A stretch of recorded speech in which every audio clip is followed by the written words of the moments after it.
Krahn. I'm a 3D artist based in Vancouver, Canada. I'm really excited to partner up with Type 1 to show my 3D typography work for the 36 Days of Type Challenge. For this tutorial, I'm going to go over first on the basics of Maya and just show you some of the UI elements and some of the really simple techniques that I used. And then the next two videos will be going over the actual modeling process of different letters I made and how I rendered and lit them in Blender cycles. If you want to see more of my work, my website's kassandrakrahn.com, and you can find me on Behance, ArtStation, and Instagram. Okay guys, so welcome to Maya. For this part of the video, I'm just going to go over some of the basics of the program that you would need if you wanted to recreate these models. And the first part is just the HUD, which is just any of these options up here, and everything we do, we're going to stick to the modeling menu. You don't need to really worry about this other stuff. And generally you want to stick to the poly modeling subtab here. If you want to create, as you use buttons, you definitely have certain ones that you like and use the most. You can click here, this custom bar, and you can see mine's pretty full. And if you want to add to the bar, you can, and I'll go over that later. So I'll be swapping between the poly modeling, which is where your shapes are, and my custom bar here. So the first bit I'm going to show you is just how to add a primitive, and that basically just means how to add a shape, which then you sort of edit and model into to create what you're trying to make. And these are sort of your basic shapes here. So you see sphere, cube, cylinder, we've got a bunch, and it really depends what you're making. You have to start with something. So often I'm starting with cubes, probably the most part, maybe a plane, but I'll just show you. If I click this cube, and then we have a small square right in the middle. And the way I'm moving around the square is I'm holding Alt on the keyboard, and then I'm holding the left mouse button, and that's how you rotate. Now, if I want to pan, I'm doing the same thing. I'm holding Alt, but instead I'm clicking middle mouse button. So then I can pan, so you can see the difference. This is left mouse button, and this is middle mouse button. Now, if I want to zoom in, again, you're always holding Alt, so your hands are always going to be on the Alt button, really. I'm going to hold Alt, and instead of doing those two things, I'm going to hold right mouse button, and I'm going to just drag left or right, you can see, to zoom in or out. So that's really how you navigate around the shape. And sometimes your shape will sort of move around, and you sort of want to center it again. The way you do that, you just click F. I just think of it as like for frame. You click F, and then it sort of centers it. Now, the way I actually move and scale and rotate this, it's just the W, E, and R key. So W is move, you can see. E is to rotate, and R is for scaling. And this is uniform scale in the middle here. If you wanted to go up and down, you click the green guy. And then you can just see how visual it is. And the same goes for these small ones as well. If I'm in move, and I want to move it within these two axes, I can just click, instead of actually, one by one, I can actually just grab these sub-squares here and move them within two different axes. So hopefully that makes sense. Okay, so we've learned how to scale, rotate, and move this object as a whole. But if I want to edit this in different parts and change what this shape is, I need to use different edit modes to do that. So what I'm going to do is show you, if you hold down right mouse button, you can see there's different options here. And right now we're in object mode, which just means this whole object is moving as one. If I go into face mode, now these large planes, I can grab them individually and adjust them. And a face is basically surrounded by what's called edges, which is a pretty, literal translation. So if I go into edge mode, you can see now I can just move these lines individually. So I mean, depending on what you're doing, and of course you can grab multiple, you can grab a row, you can do whatever you need. So that's a little bit more specific. And then if I finally go into vertex, I can grab just the dots between the edges, which is probably the most useful and specific. So you can see I'm, adjusting this just by that. So let's say I'm in face mode and I want to grab this row of faces. Now, the way you grab multiple, you just click it, hold down the shift button on the keyboard, and then you can grab multiple things, and then you could move them as a group. But sometimes it's when your model gets more complex, there's a lot of faces and there's a lot going on. So to grab all the faces of an object that are combined, just double click the object, and then we have everything. If you want to grab a row of faces, click the face, hold down shift, and double click a face on either side. And now you can see I grabbed this whole row. So let me just demonstrate on a sphere. Again, I'm going up to poly modeling here. These are my primitives. And I'm grabbing a sphere here. So here you can see grabbing all the faces you need could take quite a long time. So if I want to grab this row of faces, again, right mouse button, clicking face, I'm going to hold shift and double click. And I could do that again. I could, if I wanted to grab these 2 rows specifically, you can see I can do as many as I want. And the same applies to edges. So if I switch to edge mode, again, holding right mouse button, nothing on the keyboard, and this I just double click. So that's a really good way, and again, verts, you could do it. This one I have to hold shift, so shift, and you can grab, and then, you know, I can adjust these individually versus going around and clicking them by hand. Okay, so let's say you've grabbed a row, so I'm double clicking here to grab this. And let's say I want to scale this, but I want to scale everything around it subtly so that it's smooth. Otherwise, you have to do it individually, and it's not very accurate. So you can use something called soft select, which basically creates sort of like a heat map, and it grabs the things kind of nearby and it moves it as a group. So all you have to do to initiate that is just click B on the keyboard. That's it. And you can see I've got this sort of gradient. Anything that's hot yellow will sort of move the most, or it will take on the action that you do the most, and then it can fade out.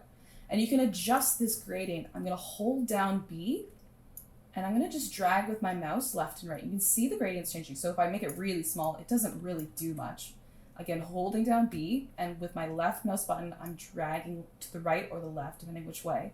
You can see the gradient moving. So if it's about like that, and I'm scaling basically from here at the pivot, you can see now it's all moving together.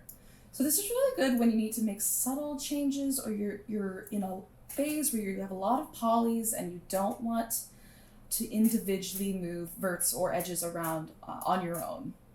Okay, so we know what faces, edges, and verts do. We know how to scale them. We know how to grab rows and chunks of things. Now, to actually edit this model and add geometry to it, which is how you create models, you need to use something called the Extrude tool, which you'll see in the next videos while I'm modeling. You will use all the time. So to use the Extrude tool, you're going to go into face mode. So I'm going to hold down right mouse button and click face. And now let's say I'm going to turn off my smooth selection from before. So to turn that off, you just click B. So it's B to turn it off or on. So turn it off. And let's say I want this row, let's say this is a vase or something, and I want this row of faces to come out a little bit, and then I can adjust the bottom part. So again, I'm clicking this, clicking shift, and double clicking to grab the row. The same with verts. If you're doing edges, you just have to double click because they are already attached. So let's say I grab this row and this row, and I want this to be jutting out a little bit. So you can either use the hotkey, which is Control E, or you can go into Mesh Tools, or pardon me, Edit Mesh, and you can click Extrude, this button just right here, or if you really want, you could add it to your custom toolbar.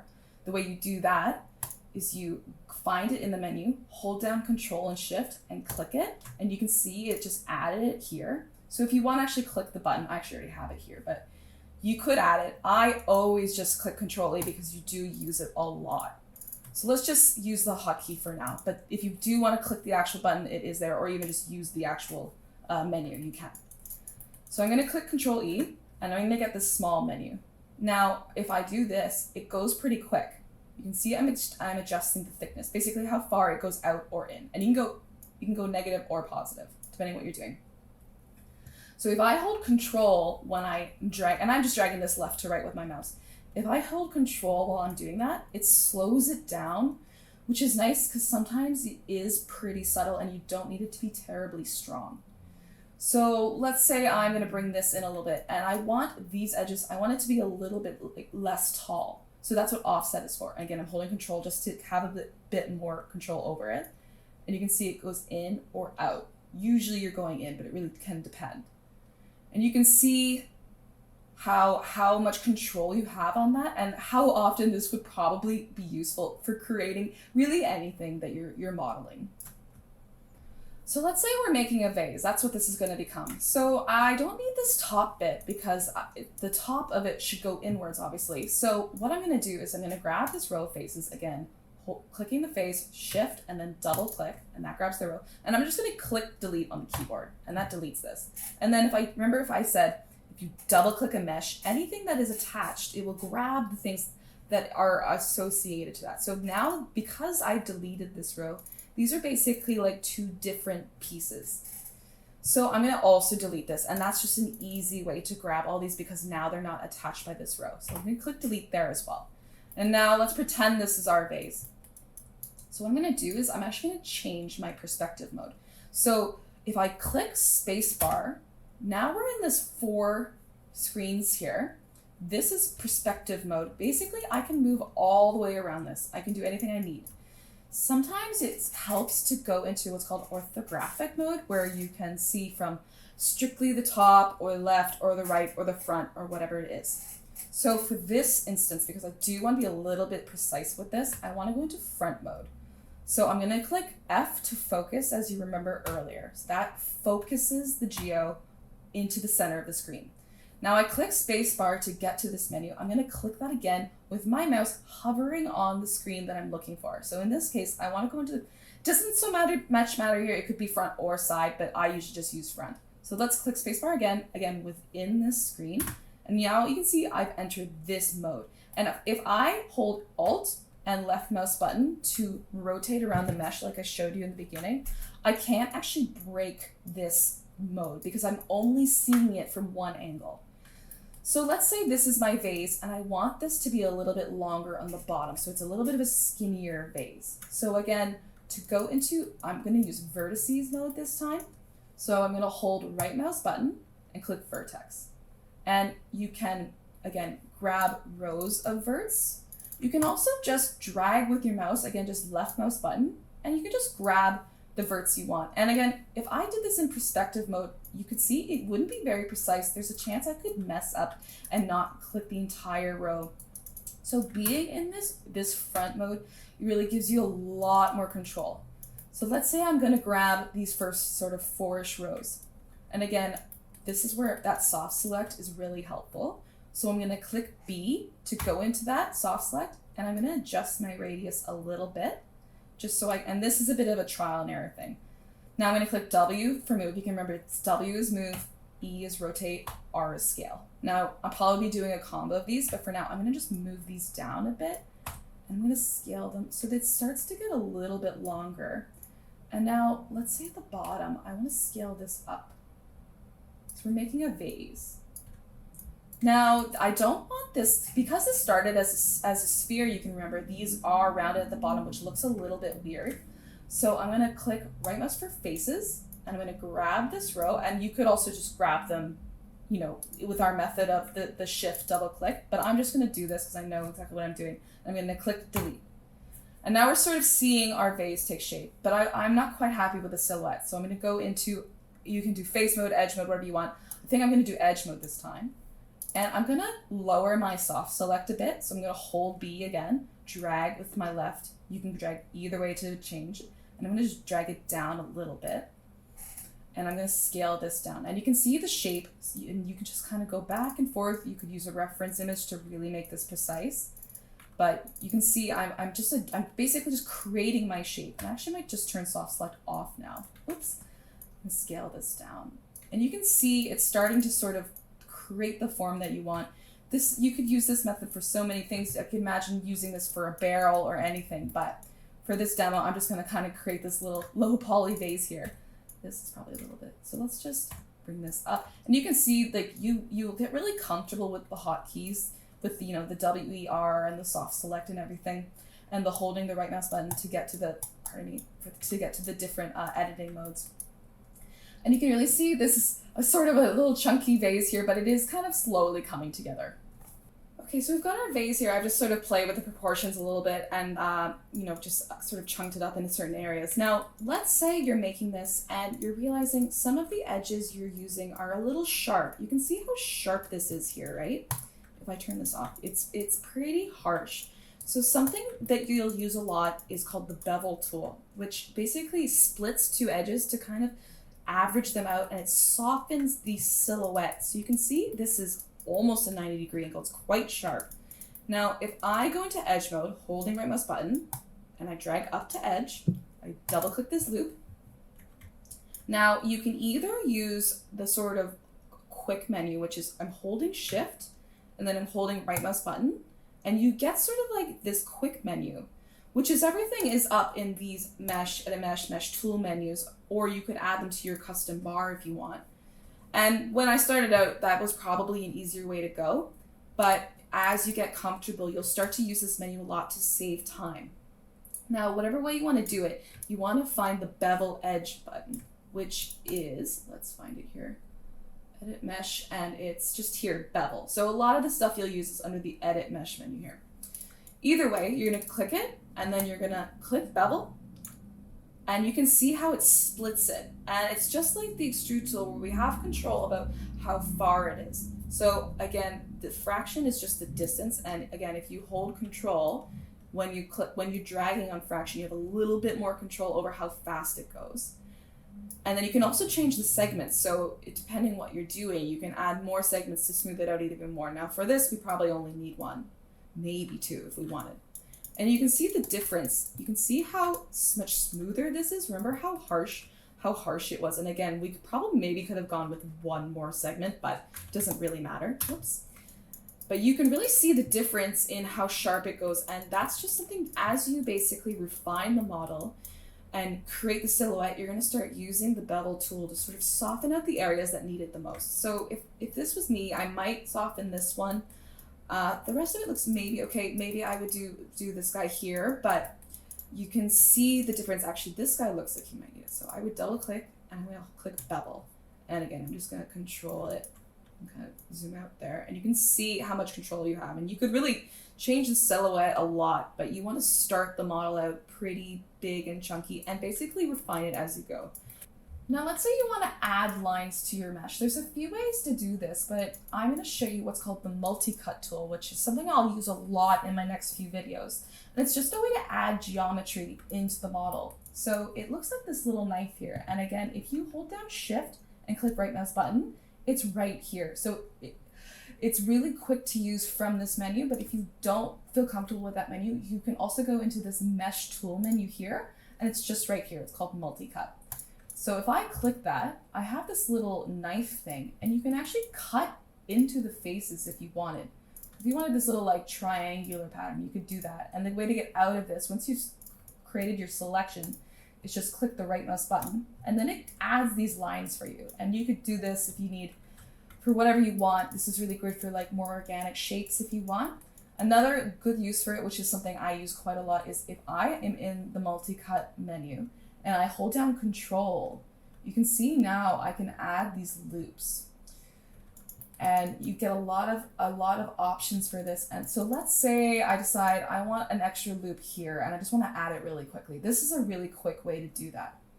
And so I can just click it to add. Oops, I'll center that a bit better. And then to get out of this sort of option, click Q. Q is kind of like, so there's WER as your, scale, rotate, move, and then Q kind of like clears that. So let's say now I want to grab this edge that I just created, and it doesn't really do anything because it's sort of flush to these, but now I could add this and then, add a little, trim here or something. I could grab these two edges and scale them down. And now I'm creating like a little, detail within this vase. And so you get the idea of basically using the Multicut tool to edit the geometry a little more specifically and adding lines where you need them to edit. Another way to basically add lines or connect things is just called the Connect tool. So that's something I do use quite a lot. It's kind of between that and the Multicut tool. It really depends what I'm doing.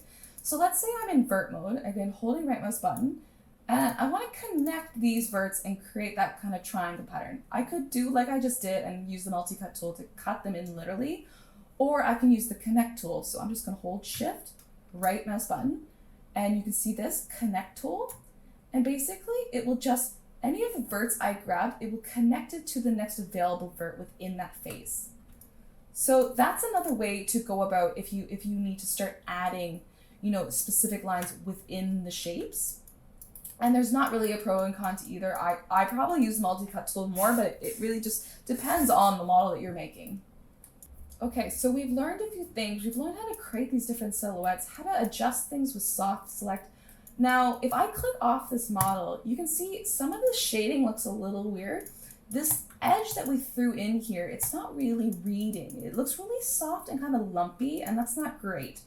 So basically you can create edges that are either soft or hard, and these edges are all mostly softened in this area here. That's why they look so smooth.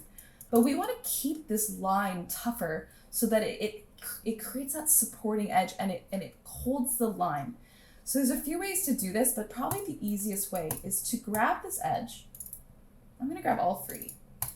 And I do this a lot. I'm going to do this a lot in the tutorial, where I'm going to hold shift and I'm going to go to soften or harden.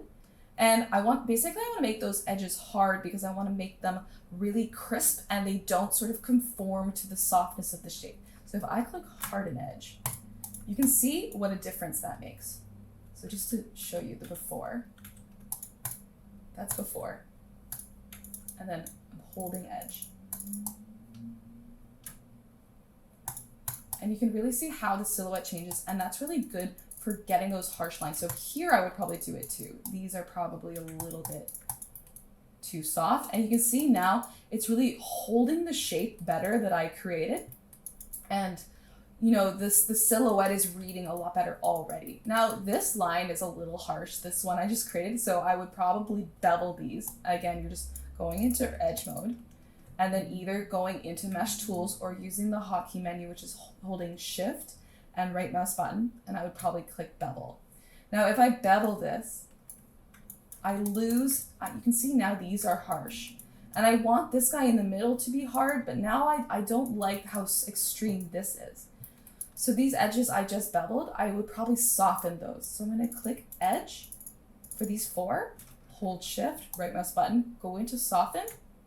But I want to keep this one hard because I want to keep that shape tight in there. And now you can see we have a nice sort of line, and it's holding that edge.